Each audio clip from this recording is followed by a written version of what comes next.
on the floor of Parliament. That's why I took time, honorable members, to thank you for having afforded that time.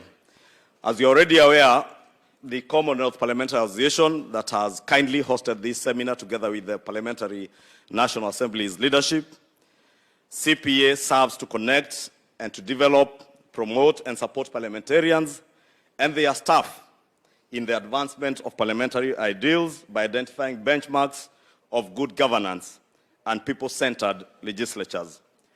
Your Excellency, the transient nature of our parliament, especially in this country, behoves, Honorable President, that we have seminars like this to be able to build capacity among us members. And I say the transient nature, Honorable Speaker and Your Excellency the President, of our parliament. In the last many years, we've had only less than 50% of members being re-elected in parliament are re-elected, representing 55% of a return rate. 22 of these returning members served in the 11th parliament or in earlier parliaments, like the Honorable Chairperson of the Speaker's panel, the Honorable Member for Dadaab. It is also not worthwhile noting, Your Excellency, that the balance in the House is steadily peaking in terms of gender balance. And out of the members that were elected in this assembly, 81 female members comprising of 47 county women representatives, 28 elected single-member constituency MPs, and 6 nominated members are of the female gender. This representing 23% of the total membership of the House, and therefore slightly short of the 10% to achieve the one-third gender rule constitutional threshold. Your Excellency, aware that a number of us are first-time members. This forum is also very suitable for interaction, for experience sharing, and we've already had that opportunity from many of our resource persons who have been able to speak to us this morning, and also for expectation management on legislative discourse as a member of parliament. Honorable members, we are here to equip each other with basic knowledge on parliamentary practices and procedures, and to be exposed on how to effectively discharge our constitutional mandate. And I want to believe that the ripple effect of what we will learn from this seminar at the end of this week is better governance and service delivery to the people of Kenya. As the leader of majority in the National Assembly, I wish to assure you that we will be able to relate the new knowledge to the business of the House, both in committees and in the plenary of the House. We must rise, as the leader of minority said, above self to safeguard the welfare of our nation and realize the people's expectations of their elected representatives. This is the underpinning principle of any democracy that has regard for good governance and continuous improvement of the welfare of its people through their elected representatives. Your Excellency, it is undisputed that governments all over the world exist to serve their people. And parliaments, in effect, act as a principal lawmaking institution that is charged with the legislative function, hence setting the boundaries within which any government, including you as Your Excellency, will operate. It is my conviction that this seminar will fortify strategic interventions for adoption by the legislature to address the emerging issues in the delivery of its mandate and underpin governance in an effective and robust manner, while having citizen needs at the core of everything that we do. Honorable members, politics for us, because we are elected as politicians, is a way of life for each member assembled here today. And I'll tell you, members, in my experience as a ranking member of the National Assembly, is that as much as we cannot fail to play politics in every matter, the voice of reason is always and must always prevail on every member where the people's welfare is concerned. And as much as we will hold very firm political party positions, we must never allow grandstanding to come in the way of well-intended and noble decisions that the National Assembly make in line with our constitutional mandate to serve the people that we come to represent. Your Excellency, I want to assure you that this is a spirit I will endeavor to have matters resolved across the divide with our minority party colleagues, and similarly, and more importantly, we must, as the National Assembly, come together to play our rightful role to ensure effective oversight of the executive at all times by confirming that the actions of government are addressing emergent needs and that good governance is entrenched in our society and indeed in our country. It is also not lost on me, Your Excellency, that a pragmatic review of the National Assembly standing orders is critical to the realization of your government's agenda for this great nation.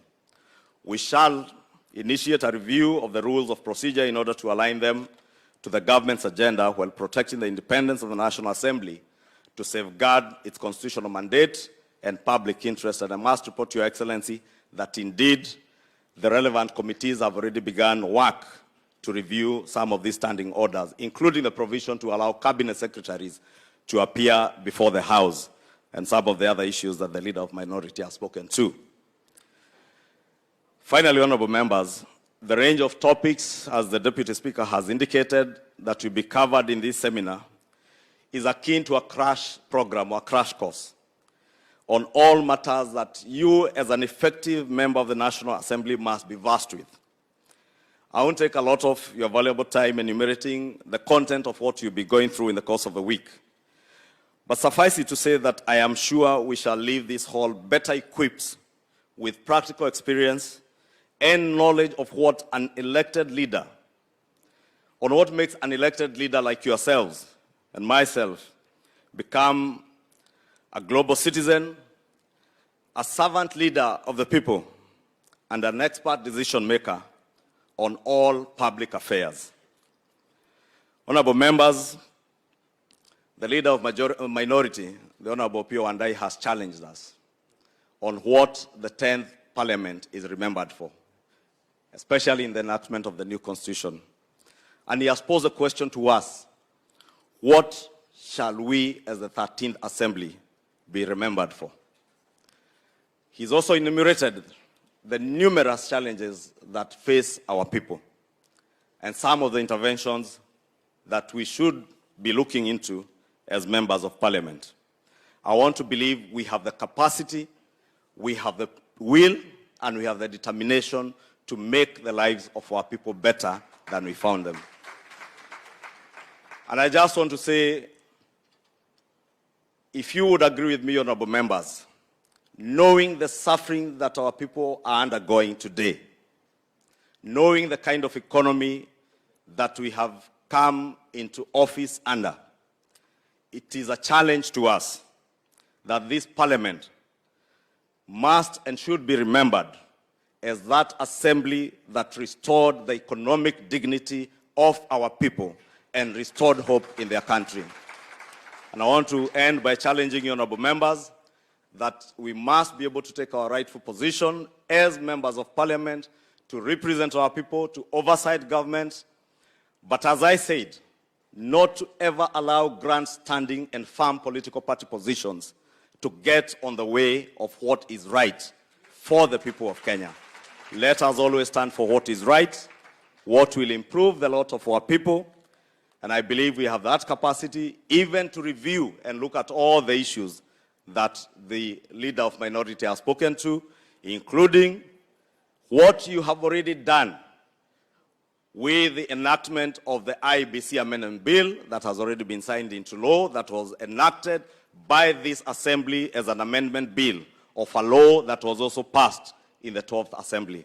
With those very many remarks, Your Excellency, thank you again for attending this seminar, and we look forward to working with your government, to oversighting your government, to ensure that indeed even your government serves the interest of the people, and the people are the core of all our engagements with your government. Thank you, Honorable Deputy Speaker and honorable members, for that opportunity.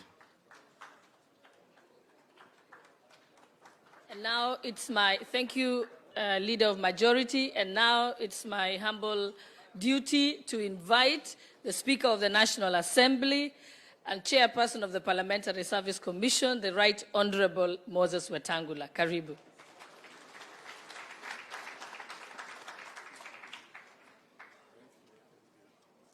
Thank you, the Deputy Speaker.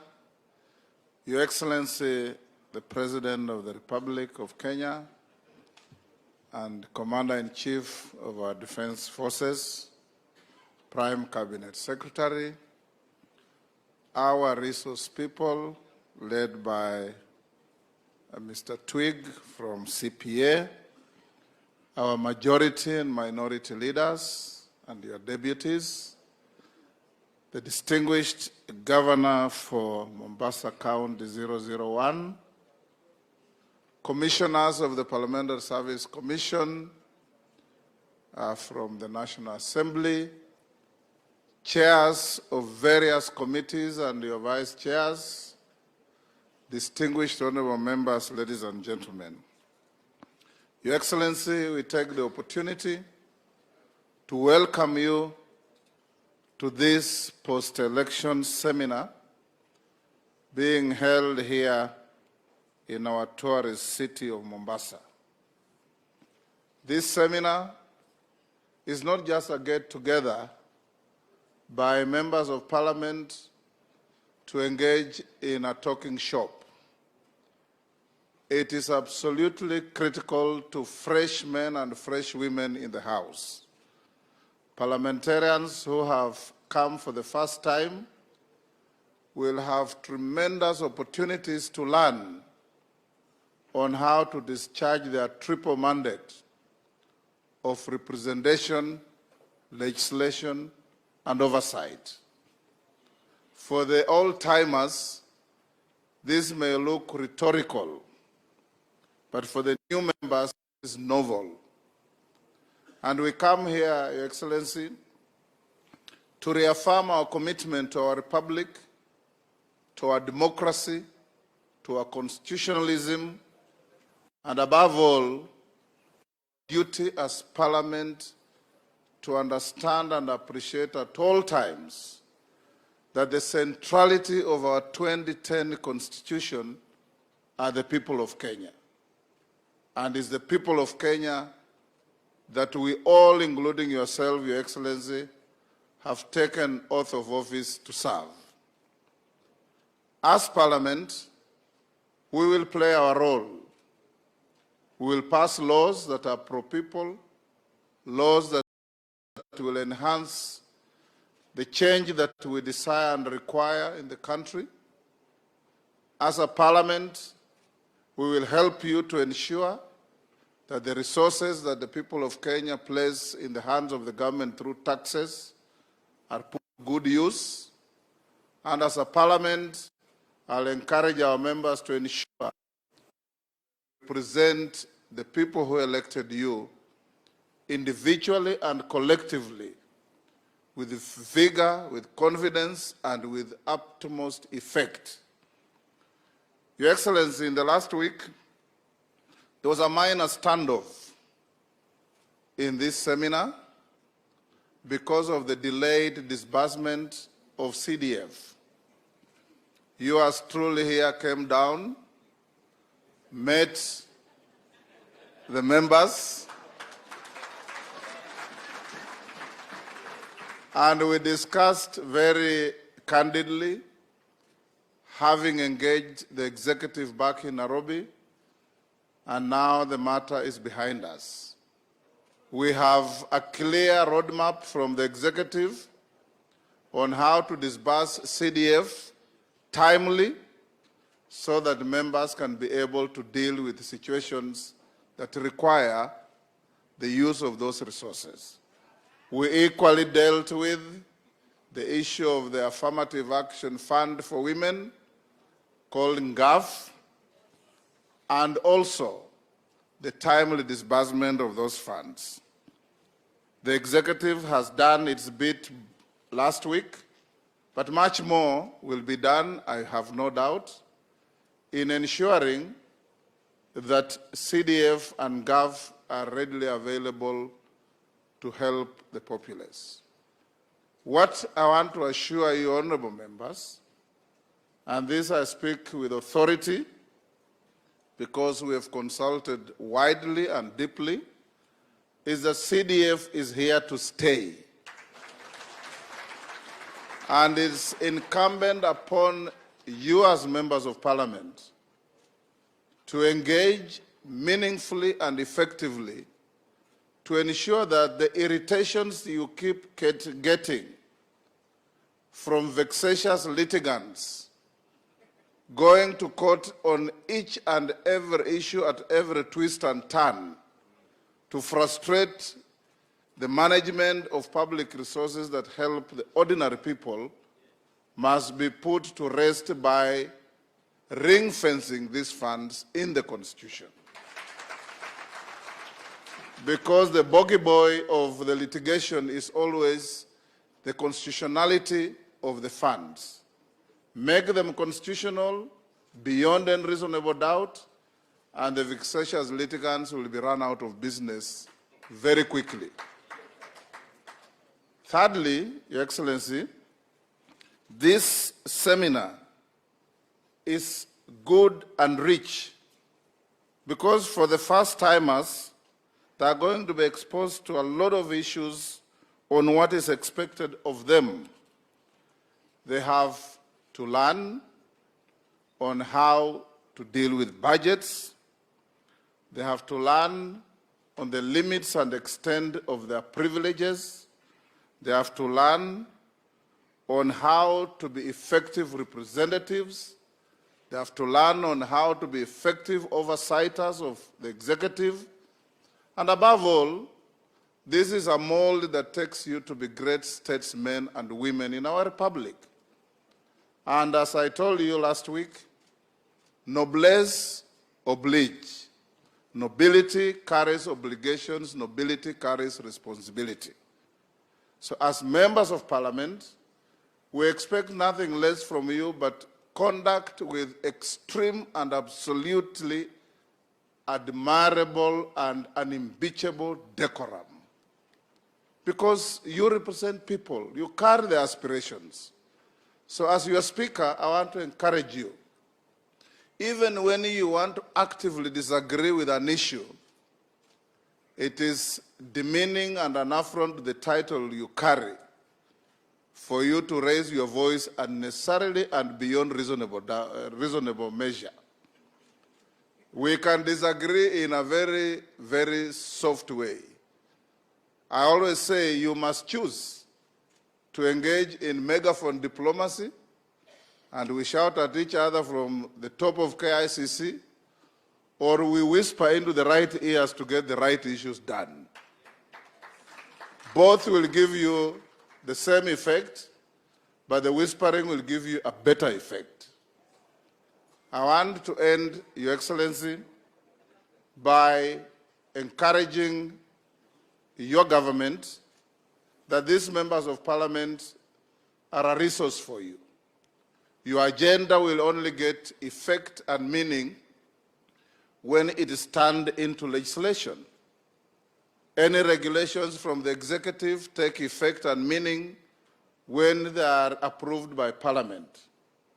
And as a parliament, we'll be able to work hand in hand to ensure that the people of Kenya get what they deserve, get what they need, and live an incrementally better life than the time you came into power. We as parliament have a cardinal duty to defend the Constitution, to uphold the Constitution, and we are going to do so without any fear or favor. Whatever you have sent to us to deal with is already before committees.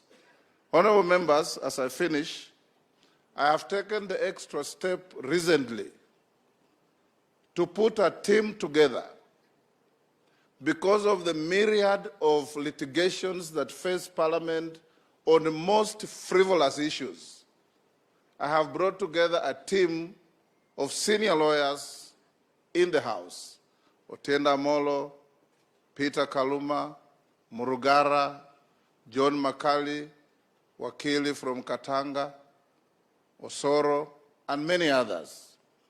And those who are not in the team, you may volunteer if you wish to join, so that you constantly deal with issues as they emerge, so that we are not held back by decisions of courts because we are not representing ourselves well. We are going to make sure that we give those pro bono services, and those members have assured me, Your Excellency, they'll give pro bono services to ensure that they take head-on and run out of town vexatious litigants as soon as is practically possible. It is now my humble pleasure, honorable members, and when His Excellency finishes addressing us, we are a bit too many probably to have a group picture. We probably will ask the leadership and our resource people, and of course the Prime Cabinet Secretary and the Governor, to have a photo opportunity with the Head of State. And then His Excellency will join you for lunch. And those of you who have any sticky issues, you know the President has been a member of Parliament. He was there before CDF, and he was there during CDF. He knows the difference between the two. So you actually are preaching to the converted. And when you preach to the converted, it may end up spending our time badly, because he knows exactly what CDF means. Your Excellency, it is now my humble pleasure to invite you to come and talk to these distinguished members of Parliament of the 13th Parliament.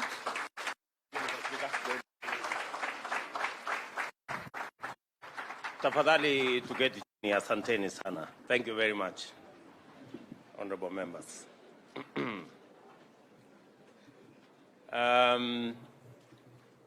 Mr. Speaker, sir, the Honorable Moses Masika Wetangula,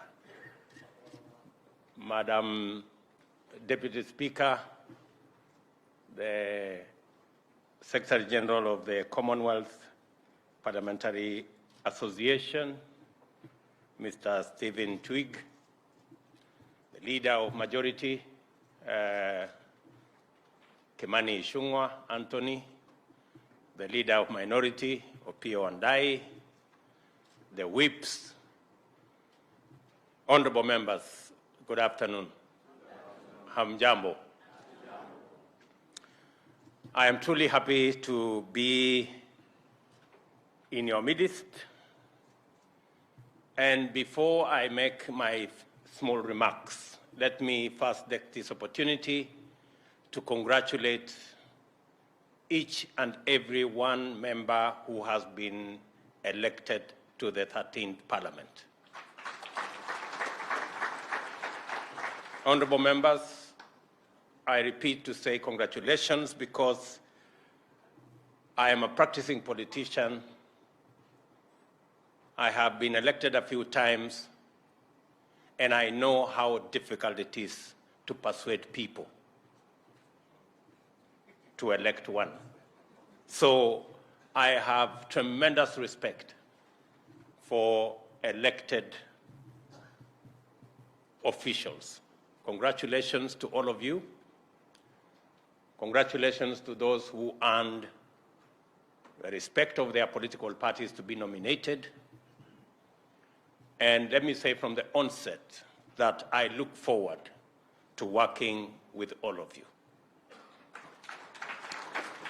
I join you, honorable members, on this National Assembly Day at this event of tremendous importance as you undertake deliberations, reflections, consultations, and other discourses related to your mandate, which is essential to citizen well-being and our collective national progress.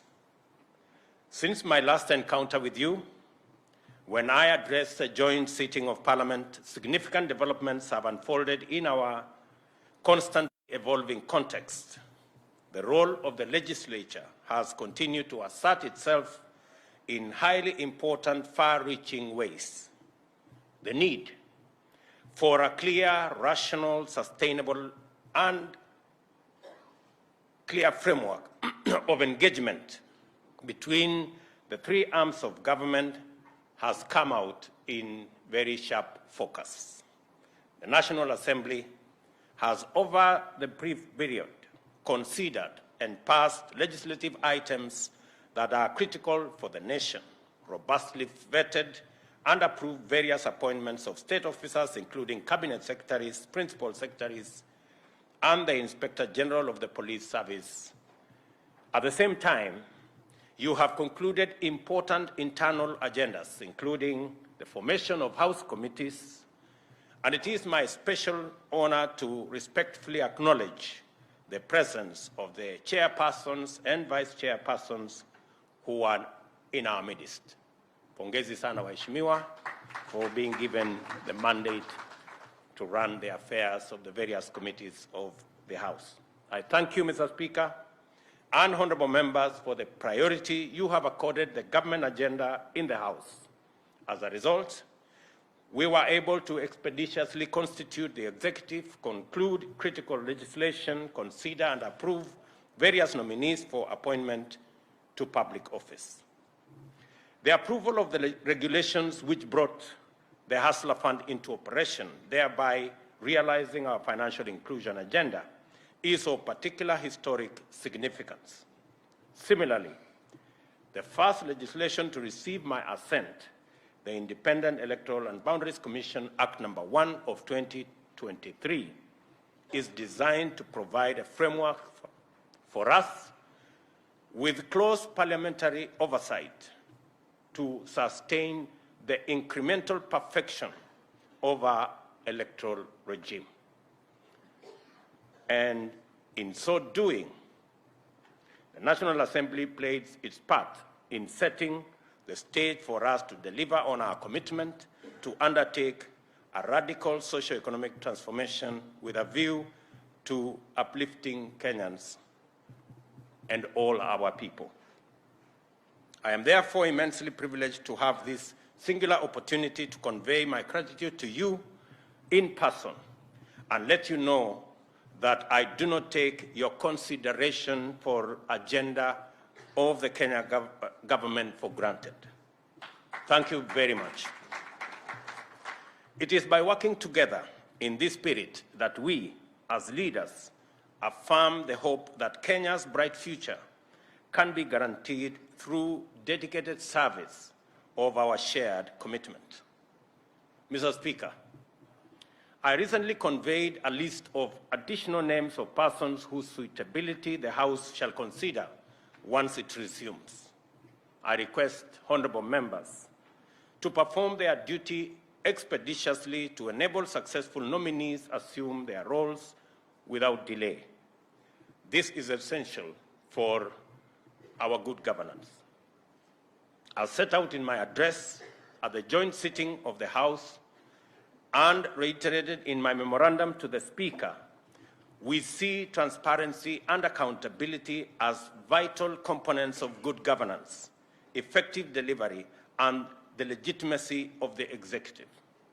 For this reason, the government is committed to the radical enhancement of its accountability to the people of Kenya through their democratically elected representatives in Parliament. In keeping with this commitment to enhancing government accountability, I have formally requested Parliament to formulate within its procedures a mechanism for cabinet secretaries to appear before the House and give account to the people's representatives. I am steadfast in the conviction that articulating government policy and answering questions from the floor of the House is fundamental to the transparency and accountability of government. properly effected, this framework will enhance parliamentary effectiveness by providing an optimal convergence of oversight and representation. It is important to emphasize, which I do, that the measure I request does not require any amendment to the Constitution and does, on the contrary, fulfill the threshold of accountability mandated by the Constitution. I therefore respectfully reiterate my request to Parliament and urge honourable members to move with speed in effecting the appropriate amendment of the standing orders once the House resumes, so that Article 1534B, that states that Cabinet Secretaries shall provide Parliament with full and regular reports concerning matters under their control, is actually effected. And with a lot of respect, let me make this argument. I was privileged to be part of the constitution-making process. And we had an opportunity to decide whether this country would go parliamentary or presidential. The people of Kenya decided unanimously that they wanted to elect their president. So we have crossed the Rubicon on matters parliamentary or presidential. We've crossed that Rubicon. What we need to do is to refine the system of government that the people of Kenya decided, the presidential system, to refine it so that it is much more accountable. When I sent the request to Parliament for you, members, honorable members, to consider cabinet secretaries answering questions directly to members of Parliament, it was not an issue of trying to renegotiate the Constitution. It is an issue of accountability. I am a very strong believer that a government is as good as the accountability mechanism that has been put in place. All I am asking, honorable members, is for you to better, much more effectively, much more efficiently, to be able to discharge your responsibility of oversight over government. Ordinarily, an administration would be running away from that act. But I am presenting my government to you, honorable members, to oversight, to ask questions, to interrogate, so that we can have a better country for all of us. To affirm that we are well and truly on a new trajectory in legislative management, I cannot fail to mention and commend the recent facilitation by the House of the work of majority and minority caucuses outside the scope of formal parliamentary business. I recently attended a meeting of the majority caucus and was able to observe and confirm the value of this new practice. It is a welcome innovation, and I salute the imagination deployed by the House in achieving this outfit. I hope Opio and I will also welcome me to the minority caucus, maybe to have a conversation. I indicated at the onset that this event is critical and of fundamental importance.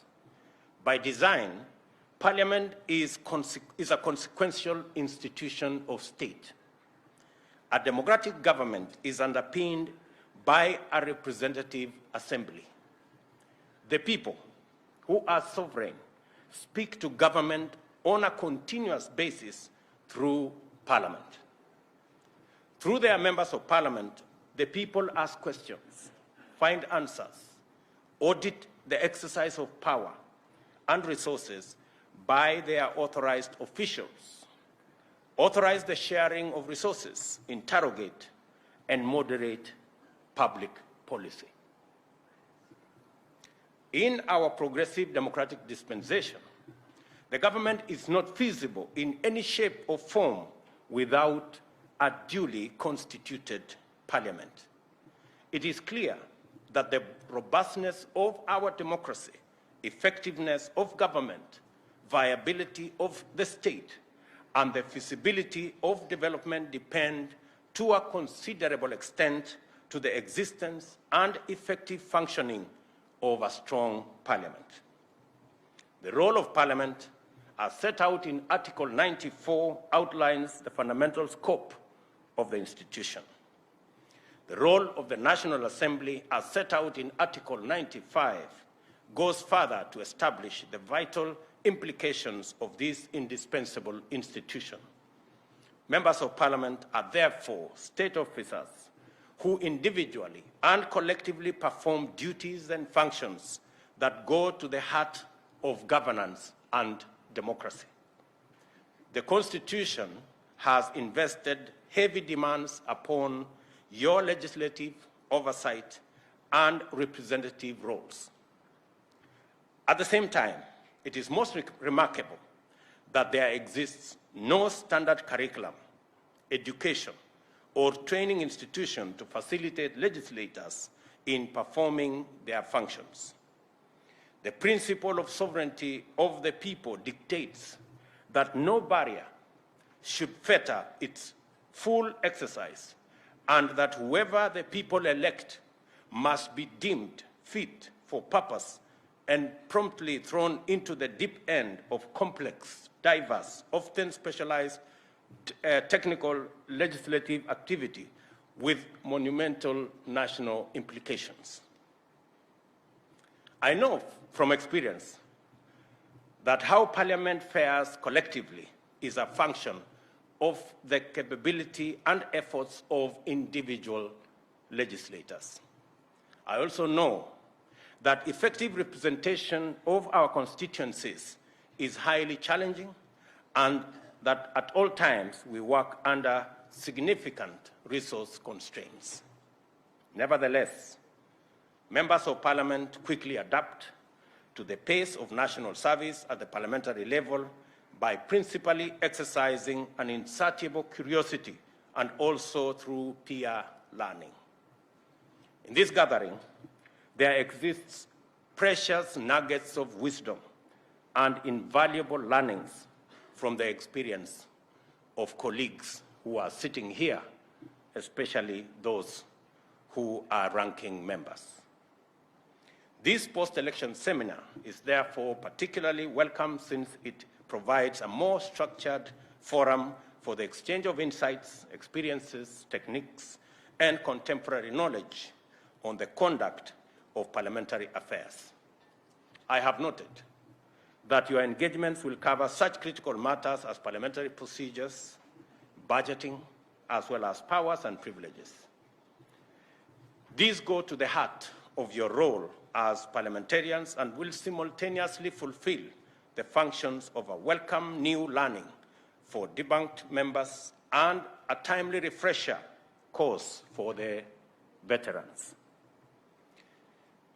Equally important, this seminar is an opportunity to forge useful networks with colleagues, as well as distinguished guests who are present here, including the gentlemen from Commonwealth, who are visiting from various other jurisdictions. By design, our parliament represents the face of Kenya. Its diversity is unrivaled as a perennial feature of the institution. Every portion of Kenya, as well as every community, belief, shade of opinion, and occupation are represented. The representatives themselves are equally diverse, with members hailing from innumerable professional backgrounds and walks of life. Among our members of parliament are lawyers, doctors, engineers, including Sudi, hospitality professionals, teachers, former military and police personnel, administrators, trade unionists, and businessmen in various networks. and sectors. Yeah, somebody introduced to me Sudi as Engineer Sudi, so I was just... I celebrate this diversity and encourage you as leaders to embrace it as a platform to champion a Kenya that is strong and united, yet proudly diverse and inclusive. We must be more intentional in order to make this tremendous endowment count for the betterment of our nation. I am further encouraged to witness the fact that your appetite for diversity is not restricted to our local situation. You have partnered with the Commonwealth Parliamentary Association to host this seminar and brought on board facilitators from South Africa, the United Kingdom, Australia and Canada, as well as the United States of America through the good offices of the National Democratic Institute and the International Republican Institute. The objectives of this seminar are aligned with long-standing collaboration between Kenya and the Commonwealth Parliamentary Association, as well as the agenda for the development of parliamentary democracy that we share throughout the Commonwealth family. Mr. Speaker, one outcome I look forward to with great anticipation is the emergence of a robust ethos of strong individual and collective parliamentary performance, is cognizant that Parliament, the national executive, and the judiciary are ultimately arms of one government. Let me repeat that. One outcome that I look forward to with great anticipation is the emergence of a robust ethos of strong individual and collective parliamentary performance that is cognizant that Parliament, the national executive, and the judiciary are ultimately arms of one government. It is essential that we make significant progress in building a constructive synergy among the arms of government, which scrupulously observes constitutional boundaries, checks, and balances. At the same time, we must be capable of coordinating effectively towards the realization of our shared aspiration, the well-being of every citizen and their socioeconomic uplift through a radical transformation governance and in our economy.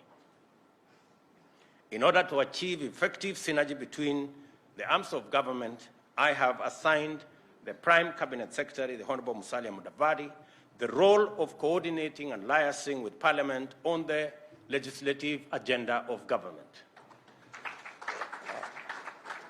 And I have done so realizing the importance of there being a firm, definite link between the executive and Parliament that facilitates the work of Parliament, especially on requests from the executive.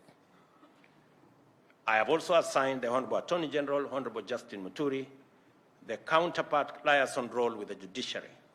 I hope, dear honorable members, that you see, as I do, a collaborative framework along these lines is a viable means of deploying our leadership capabilities to address the issues that matter to Kenyans.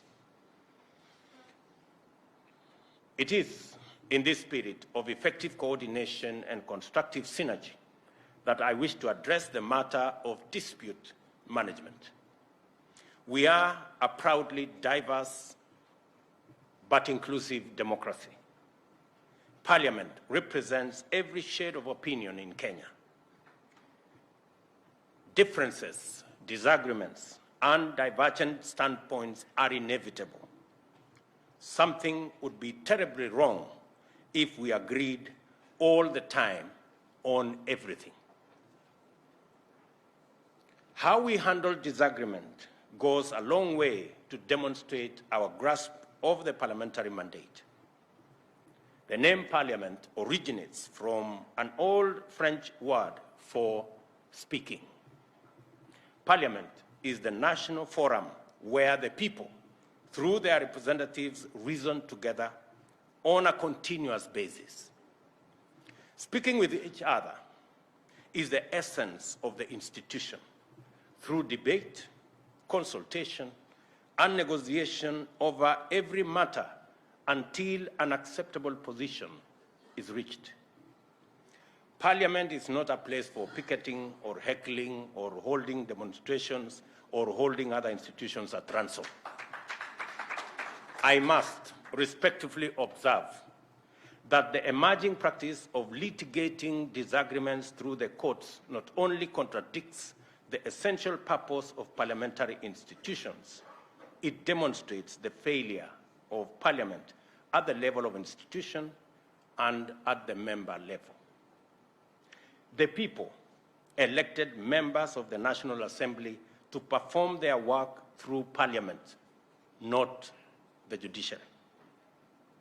If the people had wanted their representatives to litigate their matters in the courts, the Constitution would have provided for the elections of magistrates or judges, not parliamentarians.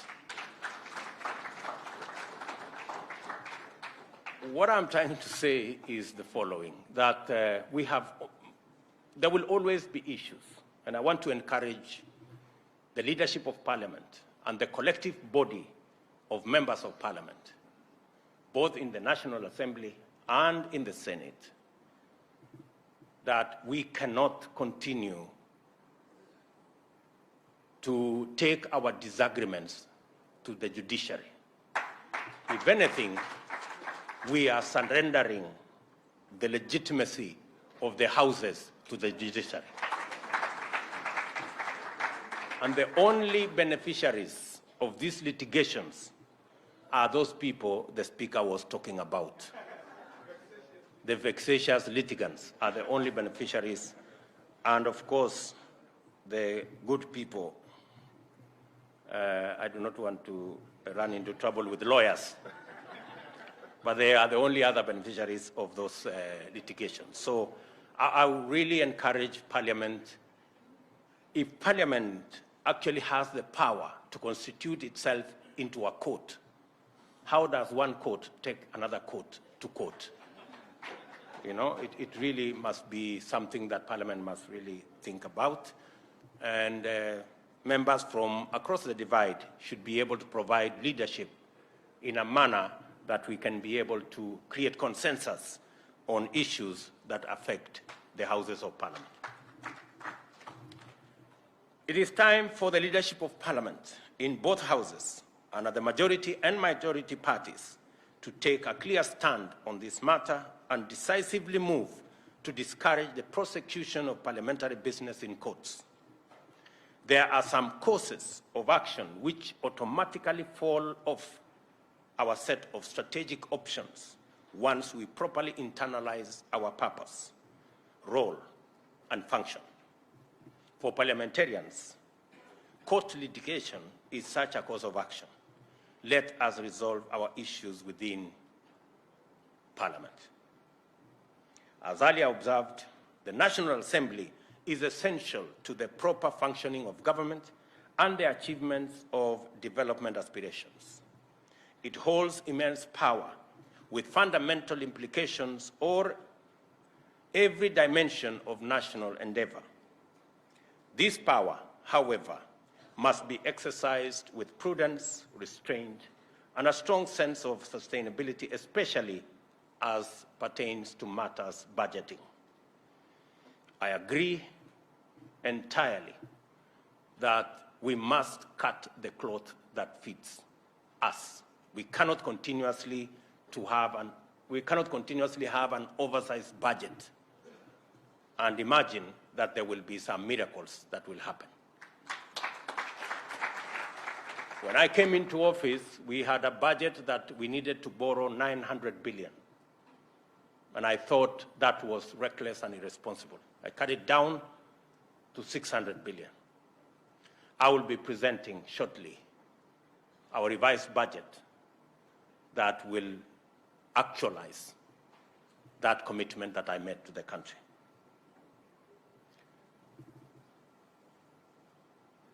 The context of national budgetary decision-making, balancing limited resources against the demanding needs for equitable allocation and avoidable obligations, makes hard and unpopular decisions inevitable. The scope of our budgetary ambitions is firmly dictated by our ability to finance it through available revenue-raising measures. Service delivery depends on appropriation of available resources, and it is quite clear that not every item we deem urgent and necessary will be financed. And when I say available revenue-raising measures, I mean that each and every one of us, once we agree on a tax regime, each and every one of us must pay their part of taxes.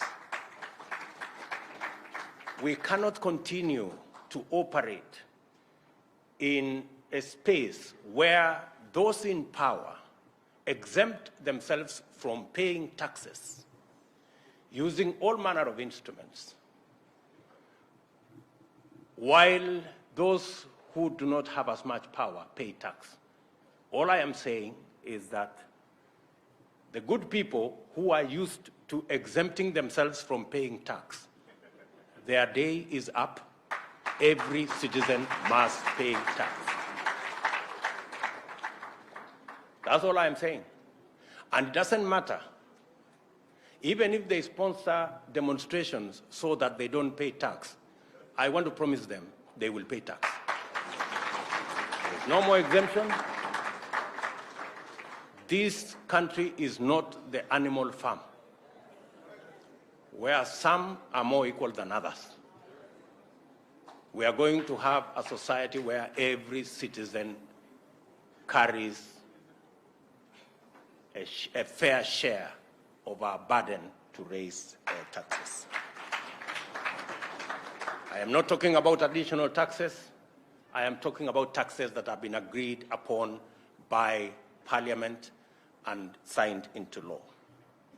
We must therefore be especially prudent, by which I mean that it is our duty to avoid increase in budgetary allocations regardless of financing capacity, and to endeavor at all times to use our offices as servants of the people to ensure that government lives within its means. And that is a collective responsibility, both by the executive and by the legislature, that we ensure that our budget-making process is aligned to the resources that we have. This calls for us to bring back our expenditures within sustainable limits. Our recurrent expenditure currently outstrips revenue collection.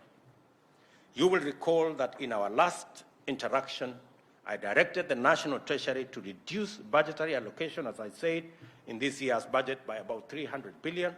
The reductions are going to be included in the supplementary budget for your consideration once the House resumes, and I am counting on your understanding and leadership to minimize non-essential expenditure. As pertains the NGCDF, you don't need to convince me about the importance of decentralized funds in meeting the everyday needs of ordinary citizens at the grassroots. I was a member of parliament when there was no CDF. I was a member of parliament when we introduced CDF. I know the difference. It is like day and night. I understand the pressure that you are under in regard to this matter, and I am also aware that the National Treasury has communicated its commitment to a disbursement schedule that is realistically aligned to revenue projections and actual collections. I therefore ask you to be understanding and to work with what is actually possible. And I will be as candid as I can be so that we don't overpromise and we don't underdeliver. I reiterate that we must take a stand and play our part in enhancing budgetary sustainability and minimize fiscal risks by aligning our demands with the best budgeting principles within the limits of our budget policy. Due to the prevailing drought, our people are undergoing food stress. We are taking measures to alleviate the situation by distributing basic food supplies to the most vulnerable in affected populations. It is our plan to support our farmers through provision of adequate farm inputs, including affordable fertilizer, mechanization, technical and extension services, as a key priority. And let me say, it is true, we have a serious situation of cost of living. We didn't get here overnight.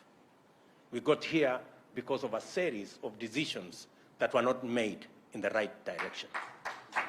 We will not get out of it by magic. We will get out of it by clear plans, interventions. And I want to promise you, members, that we have already registered 5 million farmers across the country. We intend to work with our farmers to grow our food so that we do not become slaves of imports from other countries when we have farmers who can do this for us. All the farmers are asking is to work with government to ensure that they can produce food for our nation. I know that the National Assembly has and will continue to receive reports detailing the manner and extent of environmental harm occasioned in various parts of the country through various reckless and illegal acts. Deforestation and pollution are among the leading practices. I recently launched a national tree planting program aimed at growing at least 15 billion trees by the year 2032. I urge you to join the movement to green Kenya by leading tree planting campaigns in your constituencies. Additionally, I encourage you to be mindful of the imperative to prioritize the conservation of wetlands and inland water bodies, including rivers and swamps, which are critical for our water needs. I have been greatly encouraged to note your strong participation in regional and Pan-African forums. This is an aspect of your activity that deserves greater focus as an integral part of your functions.